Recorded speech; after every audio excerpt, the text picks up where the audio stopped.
பரிசுத்தநாமம் மையப்படுவதாக. அருமையான இந்த நாளில் உங்கள் மத்தியில் கர்த்தருடைய வார்த்தையை பிரசங்கிப்பது கர்த்தர் தந்த கிருபைக்கு அவரை சோதரிப்பினாரை துதிக்கிறேன். உன் கண்ணீரை கண்டேன், உன் விண்ணப்பத்தை கேட்டேன். உன் கண்ணீரை கண்டேன், உன் விண்ணப்பத்தை கேட்டேன். கர்த்தர் தாமே இந்த வசனத்தின் மூலமாக உங்களோடு இடைப்படுவராக. இசைக்கு என்ற ஒரு ராஜா, அவர் எப்படி இருக்கிறார்னா, வியாதிப்பட்டு மரணத்துக்கு எதுவாக இருக்கிறாரு. ஆமோஸின் குமாரனாக ஏசாயா தீர்க்கதரிசி அவரிடத்தில் வந்து, நீர் பிழைக்க மாட்டீர், மரித்து போவீர், உம்முடைய வீட்டு காரியத்தை ஒழுங்குபடுத்துங்க அப்படின்னு வந்து ஏசாயா தீர்க்கதரிசி சொல்கிறாரு.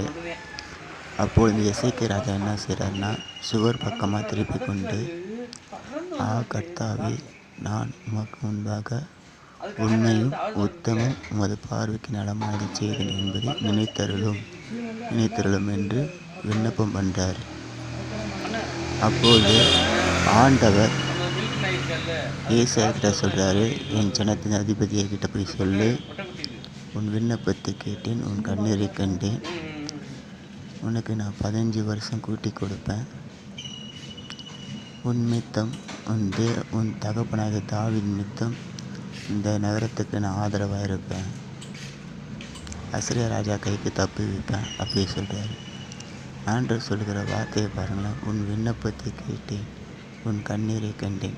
ஆனால் தெலுங்குல அழகாக சொல்லுவாங்க, నిన్ను చూశాను నీ ఏడవదు, నిన్ను చూశాను நீ ஏடவுது.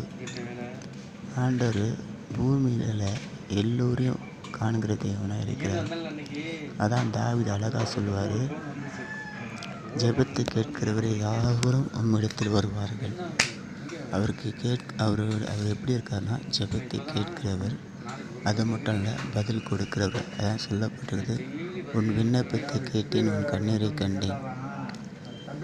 இதை கேட்கிற யாராக இருந்தாலும் கர்த்தர் உங்களுடைய விண்ணப்பங்களை கேட்டு உங்களுக்கு பதில் கொடுக்கிறவா இருக்கிறார். கர்த்தர் தாமே இந்த நாள் முழுக்க இந்த வசனத்தை கொண்டு உங்களை ஆசீர்வதித்து உங்களை நிலைநிறுத்துவதாக. ஆமீன்.